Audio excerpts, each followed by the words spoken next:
السلام علیکم ورحمۃ اللہ وبرکاتہ. کیا حال ہے سب کا؟ الحمد للہ. نحمده ونصلی علی رسولہ الکریم. اما بعد فاعوذ باللہ من الشیطان الرجیم. بسم اللہ الرحمن الرحیم. رب اشرح لی صدری ویسر لی امری واحلل عقدۃ من لسانی یفقہوا قولی. رسول اللہ صلی اللہ علیہ وسلم نے فرمایا، من یرد اللہ بہ خیرا یفقہہ فی الدین. اللہ جس کے ساتھ بھلائی چاہتا ہے اسے دین کی سمجھ دے دیتا ہے. تو یہ اللہ سبحانہ تعالیٰ کی بہت بڑی رحمت ہے کہ وہ ہمیں دین سے جوڑتا ہے، دین کی محبت ہمیں عطا کرتا ہے اور دین کی سمجھ بوجھ، کیونکہ دین کی محبت اور عقیدت ایک چیز ہے. اور جتنے بھی بائی برتھ مسلمان ہوتے ہیں، ماں باپ ان کو دین کی محبت دیتے ہیں تو وہ اپنے دین سے ایک لگاؤ ضرور رکھتے ہیں، لیکن دین کے ساتھ لگاؤ ایک چیز ہے اور دین کی سمجھ بوجھ الگ چیز ہے. تو جس کے ساتھ اللہ تعالیٰ بھلائی کا ارادہ کرتے ہیں، اس کو خیر کثیر سے نوازنا چاہتے ہیں، تو اس کو دین کی سمجھ بھی دے دیتے ہیں. اور دین کی سمجھ جو ہے بہت بڑی نعمت ہے، کیونکہ اس سے یہ زندگی بھی آسان ہوتی ہے اور اگلی زندگی بھی آسان ہوتی ہے. اور اس کے لیے انسان کو ایفرٹ کرنا پڑتی ہے، کوشش کرنا پڑتی، محنت کرنا پڑتی ہے. اور اس کے لیے انسان کو علم حاصل کرنے کے لیے اپنے گھر سے نکلنا پڑتا ہے. اور جو شخص علم حاصل کرنے کے لیے نکلے تو اس کے بارے میں حدیث میں آتا ہے، زر بن حبیش کہتے ہیں، میں صفوان بن نسال کی خدمت میں حاضر ہوا. انہوں نے فرمایا، کیسے آئے؟ میں نے کہا، علم حاصل کرنے کے لیے. تو انہوں نے کہا، میں نے رسول اللہ صلی اللہ علیہ وسلم کو یہ فرماتے ہوئے سنا ہے کہ جو شخص بھی علم کی طلب میں اپنے گھر سے نکلے، فرشتے اس کے عمل کو پسند کرنے کی وجہ سے اس کے لیے اپنے پر پھیلا دیتے ہیں. یعنی گھر سے نکل کر کوشش کر کے علم کی مجلس میں حاضر ہونا یہ بہت بڑی رحمت کا سبب ہے. اور فرشتوں جیسی مخلوق ایسے انسانوں کے آگے جھکتی ہے اور ان کے لیے پر پھیلاتی ہے، یعنی ان کو عزت دینے کے لیے، ان کی وقت اور ان کی توقیر کے لیے. قرآن مجید میں اللہ تعالیٰ فرماتے ہیں، یرفع اللہ الذین آمنوا منکم والذین اوتوا العلم درجات. اللہ ان لوگوں کو درجوں میں بلند کرے گا جو تم میں سے ایمان لائے اور جنہیں علم عطا کیا گیا. یعنی ایمان میں تو بہت سے لوگ مشترک ہوتے ہیں، لیکن جو علم حاصل کرتے جاتے ہیں ایمان کے درجے بھی بڑھتے ہیں، اور جو علم کے درجے بڑھتے ہیں، ایمان کے درجے بڑھتے ہیں، تو انسان اللہ سبحانہ وتعالیٰ کے قریب ہوتا چلا جاتا ہے. تو اصل عزت انسان کو مال سے نہیں ملتی، دنیا کے کسی اور جاہ و وقار سے نہیں. اللہ کے ہاں عزت انسان کو تقوی کی وجہ سے ملتی ہے، اور تقوی علم کے ساتھ آتا ہے. تقوی اللہ کے ڈر کا نام بھی ہے، اور انما یخشی اللہ من عبادہ العلماء، اللہ سے ڈرتے ہیں اس کے علم والے بندے. ابو ہریرہ رضی اللہ عنہ کہتے ہیں، میں نے رسول اللہ صلی اللہ علیہ وسلم سے سنا، آپ فرما رہے تھے، خبردار، بے شک دنیا ملعون ہے اور اس کی تمام چیزیں ملعون ہیں، یعنی اللہ کی رحمت سے دور کرتی ہیں. البتہ اللہ کا ذکر اور اس کی معاون چیزیں اور عالم یا متعلم، یعنی یہ اللہ کی رحمتوں میں ہے کہ انسان سیکھنے والا ہو یا پھر سکھانے والا ہو. تو اللہ سبحانہ وتعالی ہمیں اس کی توفیق عطا فرمائے. اور میں بہت اپریشیٹ کرتی ہوں ان خواتین کو جو صبح سویرے اپنے کام نپٹا کر دور دور سے سفر کر کے یہاں تک پہنچتی ہیں. کل ہی مجھے پتا چلا کہ جب اسکاربرو کے لوگ پہنچتے ہیں تو آلریڈی 2:45 ہو چکے ہوتے ہیں، اور پھر وہاں سے اتر کے دوبارہ جو اگلی بسز لیتے ہیں تو گھر پہنچتے ان کو کتنا وقت لگ جاتا ہوگا. لیکن یہ علم کا شوق ہے جو انہیں یہاں تک لے کر آتا ہے. اللہ تعالیٰ استقامت دے. اور باقی بھی جو لوگ مختلف جگہوں سے آ رہے ہیں، اللہ سبحانہ وتعالیٰ ان کا آنا بھی قبول کرے، اور ہر قدم پر فرشتے پر بچھائیں اور آپ کے درجات بلند ہوتے چلے جائیں. 5واں پارہ. اعوذ باللہ من الشیطان الرجیم. بسم اللہ الرحمن الرحیم. والمحصنات من النساء إلا ما ملكت أيمانكم كتاب الله عليكم وأحل لكم ما وراء ذلكم أن تبتغوا بأموالكم بأموالكم محصنين غير مسافحين فما استمتعتم به منهن فآتوهن أجورهن فريضة ولا جناح عليكم فيما تراضيتم به من بعد الفريضة إن الله كان عليما حكيما۔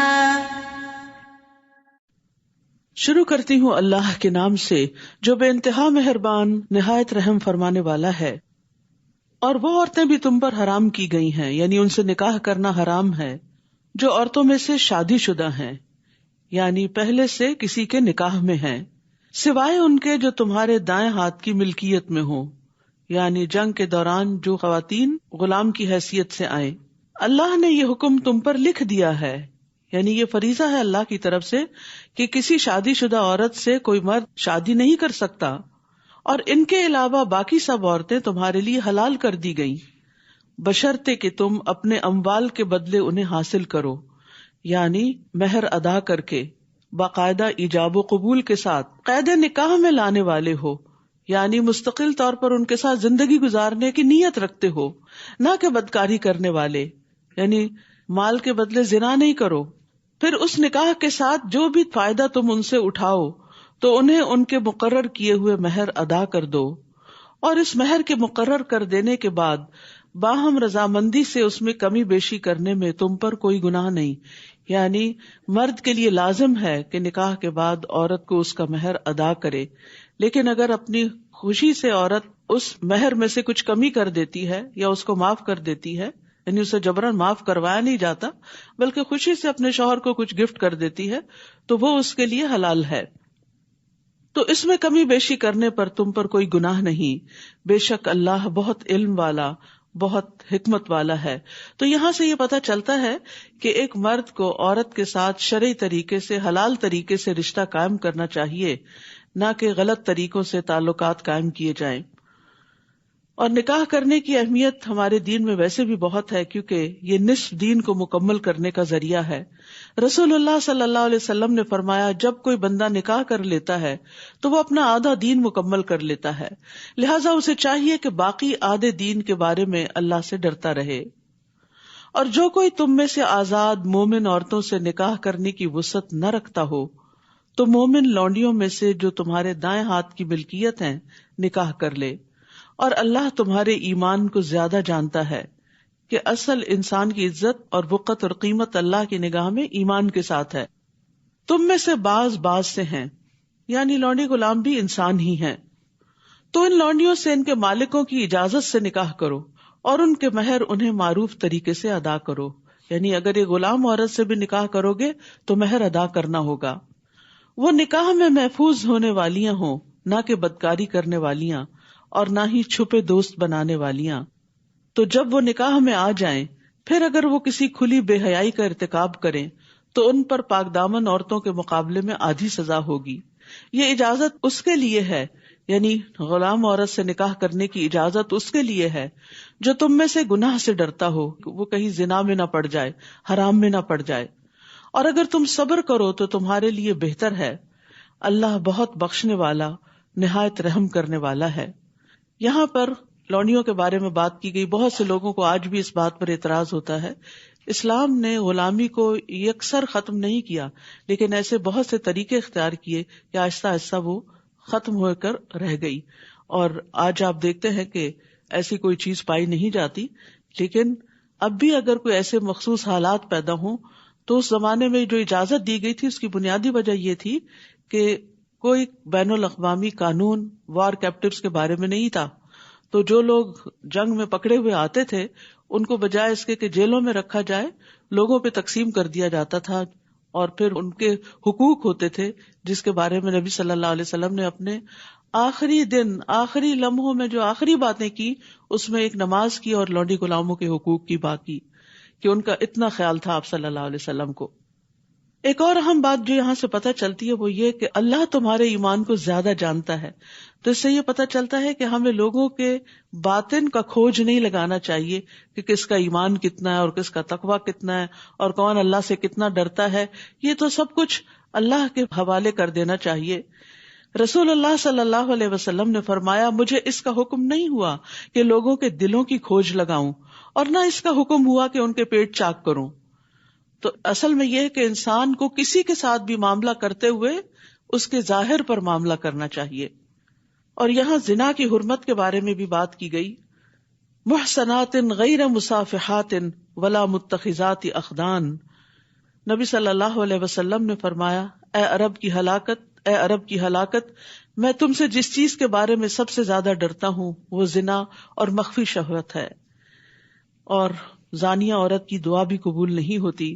نبی صلی اللہ علیہ وسلم نے فرمایا آدھی رات کو آسمان کے دروازے کھول دیے جاتے ہیں اور ایک پکارنے والا آواز دیتا ہے کہ کوئی دعا کرنے والا ہے کہ اس کی دعا قبول کی جائے، اور کوئی مانگنے والا ہے کہ اسے دیا جائے، کوئی مصیبت زدہ ہے کہ اس کی مصیبت دور کر دی جائے.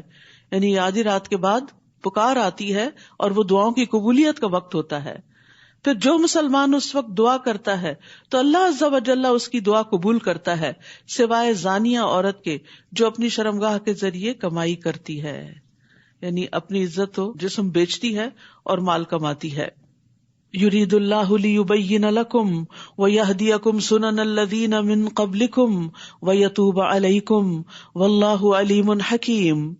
اللہ چاہتا ہے کہ وہ تمہارے لیے احکام خوب واضح کر دے اور تم سے پہلے نیک لوگوں کے طریقوں کی طرف تمہاری رہنمائی کرے اور تم پر مہربان ہو، اور اللہ بہت علم والا بہت حکمت والا ہے. اور اللہ چاہتا ہے کہ وہ تم پر مہربان ہو، اور جو لوگ خواہشات کی پیروی کرتے ہیں وہ چاہتے ہیں کہ تم سیدھے راستے سے انحراف کر کے گمراہ لوگوں کی طرف خوب مائل ہو جاؤ. تو اس سے یہ پتہ چلتا ہے کہ اللہ سبحانہ تعالیٰ نے جو احکامات ہمیں دیے ہیں ان میں بظاہر کچھ پابندیاں بھی محسوس ہوتی ہیں، لیکن یہ پابندیاں دراصل آسانیاں لاتی ہیں اور بہت سی آزادیاں انسانوں کے لیے مشکلات پیدا کر دیتی ہیں. اور اللہ چاہتا ہے کہ وہ تم پر مہربان ہو. یرید اللہ ان یخفف عنکم وخلق الانسان ضعیفا. اللہ چاہتا ہے کہ وہ تم سے بوجھ ہلکا کر دے اور انسان بہت کمزور پیدا کیا گیا ہے. یا ایھا الذین آمنوا لا تأکلوا اموالکم بینکم بالباطل. اے لوگو جو ایمان لائے ہو اپنے مالوں کو آپس میں باطل طریقے سے نہ کھاؤ، یعنی مال کمانے کے غلط طریقے اختیار نہ کرو. چوری، ڈاکہ، غصب، یتیموں کا مال لوٹ لینا، تو اس طریقے کے تمام مال ہتھیانے کے طریقے باطل طریقے ہیں. مگر یہ کہ باہمی رضامندی سے تجارت ہو اور تم اپنے آپ کو قتل نہ کرو، یعنی ایک دوسرے کو بھی قتل نہ کرو. کسی مسلمان بھائی کو قتل کرنا ایسے ہی جیسے خود کو قتل کرنا، کیونکہ پھر بدلے میں انسان قتل بھی کیا جاتا ہے. اور دوسرے یہ کہ سوئسائڈ کی ممانعت ہے. یہاں خودکشی جو ہے وہ کبیرہ گناہوں میں سے ایک ہے، اور خودکشی کرنے والا جو ہے قیامت کے دن اور پھر حساب کتاب کے بعد اگر اللہ تعالیٰ اس کو جہنم میں بھیج دیں تو مسلسل جہنم میں جلنے کے ساتھ ساتھ اس آلے سے یا اس طریقے سے اپنے آپ کو بار بار مارنے کی کوشش کرے گا جس طرح اس نے خود کو دنیا میں مارا. بے شک اللہ تم پر نہایت مہربان ہے. یاد رکھیے اس زندگی کی قیمت پہچانیے، اس زندگی کی قدر کیجیے. یہ وقت کمانے کا ہے، آخرت بنانے کا ہے. اس میں مشکلات آتی ہیں تو اس میں مایوس نہ ہو اور اپنے آپ کو ختم نہ کر دے، کیونکہ اب تو کہتے ہیں کہ مر جائیں گے، مر کے بھی چین نہ پایا تو کدھر جائیں گے. اگر مرنے کے بعد بھی مسائل کم نہ ہوئے اور بڑھ گئے، مصیبت اور زیادہ ہو گئی، تو پھر کہاں جائیں گے؟ پھر تو اپنی کوئی آزادی بھی نہیں ہوگی کہ ایک دفعہ پھر سے خود کو ختم کر دیا جائے. وَمَن يَفْعَلْ ذَلِكَ عُدْوَانًا وَظُلْمًا فَسَوْفَ نُصْلِيهِ نَارًا وَكَانَ ذَلِكَ عَلَى اللَّهِ يَسِيرًا. اور جو کوئی ظلم اور زیادتی سے ایسا کرے گا تو ہم ضرور اسے آگ میں جلائیں گے، اور یہ اللہ پر بہت آسان ہے. اگر تم ان بڑے بڑے گناہوں سے بچتے رہو گے جن سے تم روکے جاتے ہو تو ہم تمہاری برائیاں تم سے دور کر دیں گے اور تمہیں مقام عزت یعنی جنت میں داخل کریں گے. تو یہاں کبیرہ گناہوں سے بچنے کا حکم دیا جا رہا ہے. ابن عباس کہتے ہیں کہ ہر وہ گناہ کبیرہ ہے جس کو اللہ نے جہنم کی وعید یا لعنت یا غضب کی وعید پر ختم کیا. یعنی جس گناہ پر جہنم کی سزا بتائی گئی یا جس گناہ پر لعنت کی گئی وہ کبیرہ گناہ ہے۔ اللہ کے رسول صلی اللہ علیہ وسلم نے کچھ کبیرہ گناہوں کا ذکر کیا ہے، اس میں ایک اللہ کے ساتھ شرک کرنا، یہ سب سے بڑا کبیرہ گناہ ہے جس کی معافی ہی نہیں۔ پھر والدین کی نافرمانی کرنا۔ پھر آپ تکیہ لگائے ہوئے تھے، پھر اٹھ بیٹھے اور فرمایا خبردار اور جھوٹی گواہی دینا۔ پھر مسلسل اسی کی تکرار کرتے رہے یہاں تک کہ ہم لوگ کہنے لگے کاش آپ خاموش ہو جائیں۔ اسی طرح ایک اور روایت میں آپ صلی اللہ علیہ وسلم نے فرمایا 7 ہلاکت خیز گناہوں سے بچو۔ صحابہ نے عرض کیا اللہ کے رسول وہ کیا ہیں؟ آپ نے فرمایا اللہ کے ساتھ شریک ٹھہرانا، جادو کرنا، کسی جان کو قتل کرنا جسے اللہ نے حرام ٹھہرایا مگر حق کے ساتھ جائز ہے، سود کھانا، یتیم کا مال ہڑپ کرنا، لڑائی کے دن پیٹ پھیر کر بھاگ جانا، اور پاک دامن ایمان والی بھولی بھالی خواتین پر زنا کی تہمت لگانا، یعنی معصوم خواتین کے اگینسٹ کوئی اسکینڈل کھڑے کر دینا۔ تو یاد رکھیے لا الہ الا اللہ اس وقت فائدہ دیتا ہے جب کبائر سے بچا جائے۔ رسول اللہ صلی اللہ علیہ وسلم نے فرمایا جب کوئی بندہ خلوص دل سے لا الہ الا اللہ کہے گا اور کبائر سے بچتا رہے، یعنی کبیرہ بڑے بڑے گناہوں سے بچتا رہے گا، تو اس کے لیے آسمان کے دروازے کھول دیے جائیں گے اور یہ کلمہ لا الہ الا اللہ عرش تک جا پہنچے گا۔ اسی طرح فرائض اس وقت کفارہ بنے گے گناہوں کا جب بندہ کبیرہ گناہوں سے بچتا ہے۔ رسول اللہ صلی اللہ علیہ وسلم نے فرمایا 5 نمازیں اور ایک جمعہ سے دوسرے جمعہ تک اور رمضان سے رمضان تک اپنے درمیان سرزد ہونے والے گناہوں کے لیے کفارہ بن جاتے ہیں جب تک کہ کبیرہ گناہوں سے بچا جائے۔ یعنی ہم کہتے ہیں نا وضو کرنے سے سارے گناہ دھل جاتے ہیں اگر کبیرہ گناہوں سے بچیں گے۔ اسی طرح رمضان سے رمضان تک کے بیچ کے گناہ جو ہے اگلے رمضان میں معاف ہو جاتے ہیں اگر کبیرہ گناہوں سے بچیں گے۔ رسول اللہ صلی اللہ علیہ وسلم نے فرمایا اجتنبوا الکبائر وسددوا وابشروا، کبیرہ گناہوں سے اجتناب کرو اور سیدھے رہو اور خوش ہو جاؤ۔ ولا تتمنوا ما فضل اللہ به بعضکم علی بعض، اور نہ تم اس چیز کی تمنا کرو جس کے ساتھ اللہ نے تم میں سے بعض کو بعض پر فضیلت عطا کی۔ یعنی اللہ سبحانہ تعالیٰ نے انسانوں کے اندر اختلاف رکھا ہے، بعض کو بعض کے مقابلے میں زیادہ کوالٹیز دی ہیں، لیکن اس کا یہ مطلب نہیں کہ بعض کو بالکل محروم رکھا ہے، انہیں کچھ اور چیزوں میں خیر عطا کی ہے۔ تو ہر شخص کے کچھ اسٹرینتھس ہوتی ہیں اور کچھ ویکنیسز ہوتی ہیں، لہذا ہمیں یہ نہیں کرنا چاہیے کہ جو کسی کی اسٹرینتھ ہو اس پر انوی کریں اور اپنی اسٹرینتھ کو اس میں بھول ہی جائیں۔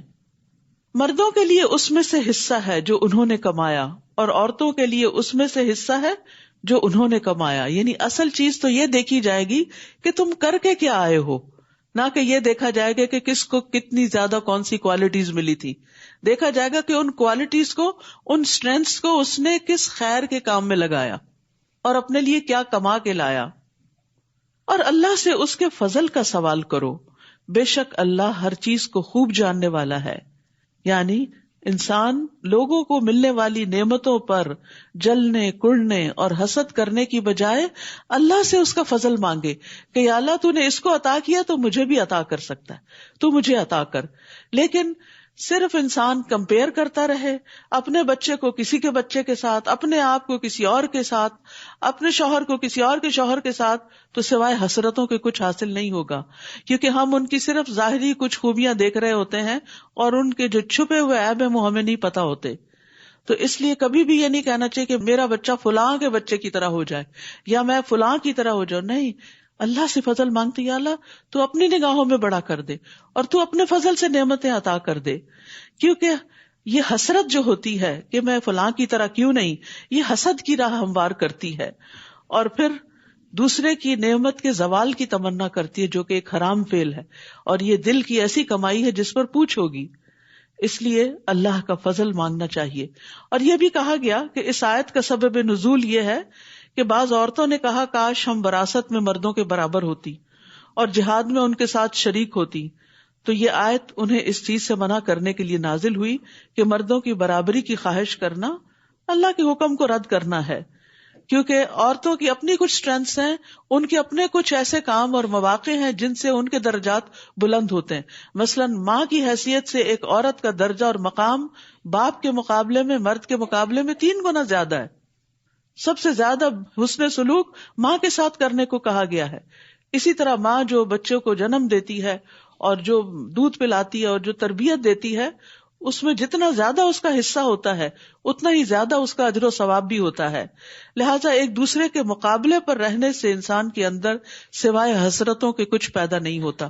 اور بعض سٹڈیز بھی اس چیز کو ظاہر کرتی ہیں کہ جب سے یہ سوشل میڈیا بہت عام ہوا ہے اور ہم صرف اپنے آس پاس کے لوگوں کو ہی نہیں دیکھتے، دنیا بھر میں بیٹھے ہوئے لوگوں کے فگرز دیکھ رہے ہیں، ان کے مال اور دولت اور کہاں جاتے ہیں، کن ریسٹورینٹس میں جاتے ہیں، کیا کھاتے ہیں، ان چیزوں نے لوگوں کا انگزائٹی اور ڈپریشن اور زیادہ بڑھا دیا ہے، کیونکہ مسلسل اپنی حالت کو ان کے ساتھ کمپیئر کرتے رہتے ہیں. تو اس چیز سے بچنا چاہیے. جہاں کسی کی کوئی خوبی، کوئی نعمت دل کو لگے، وہاں اللہ سے دعا کریں کہ اللہ تو اپنے فضل سے مجھے بھی عطا کر. اور یہ چیز انسان کے اندر ایک کنٹینٹمنٹ پیدا کر دے گی. اور ویسے بھی اللہ کی رضا پہ راضی ہونا ہی انسان کو راضی کرتا ہے. اور اس ترکے میں سے جو والدین اور قریبی رشتہ دار چھوڑ جائیں، ہم نے ہر ایک کے وارث مقرر کر دیے ہیں، اور جنہیں تمہارے عہد و پیمان نے تم سے باندھ رکھا، یعنی تمہارے حلیف، تو تم انہیں بھی ان کا حصہ دے دو. بے شک اللہ ہر چیز پر خوب گواہ ہے. الرجال قوامون علی النساء بما فضل اللہ بعضهم علی بعض.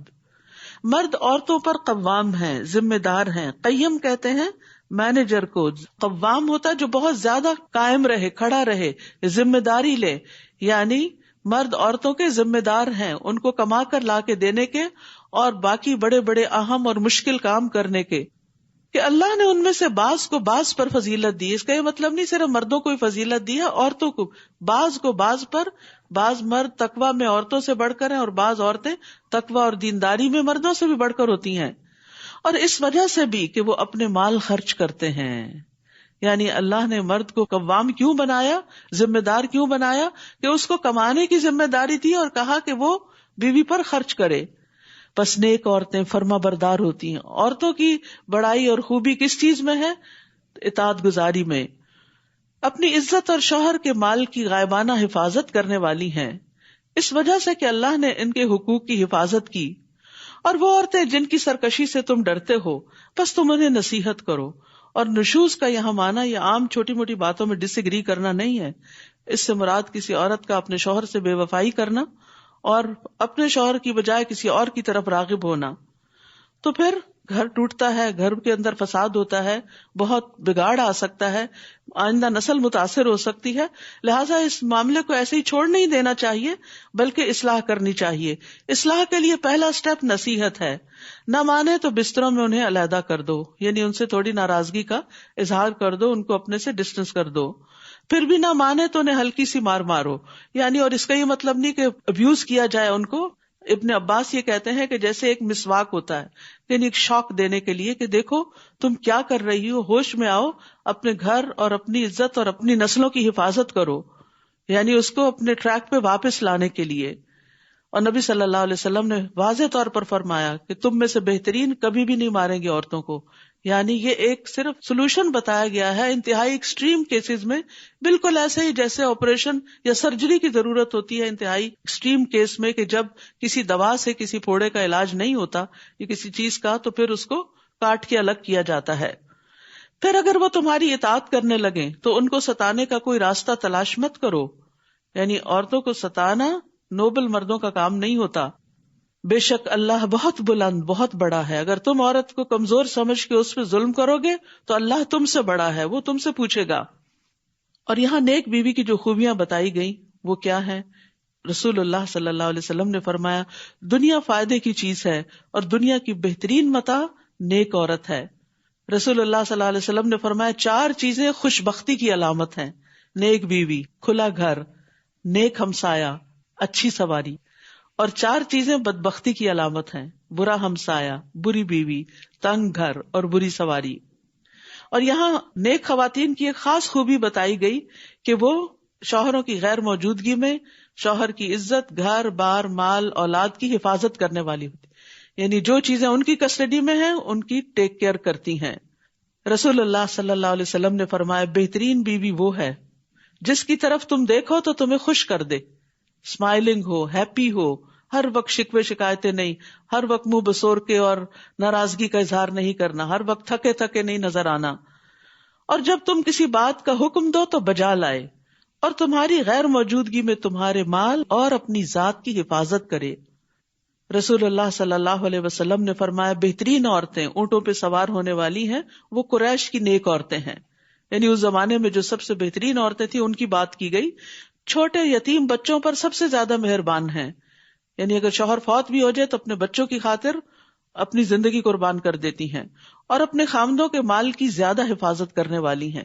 تو یہ دو چیزیں، اولاد اور مال کی حفاظت کرنا، یہ عورت کی ذمہ داری ہے، اور شوہر سے ضد میں آ کے بچوں کی پٹائی کر دینا، یا پھر یہ کہ مال کو بے وجہ ضائع کرنا کہ مجھے پرواہ نہیں، ٹھیک ہے اور کمائے اور خوار ہو، میں اپنا بدلہ اس طرح چکاؤں گی، تو یہ نیک عورتوں کا کام نہیں ہوتا۔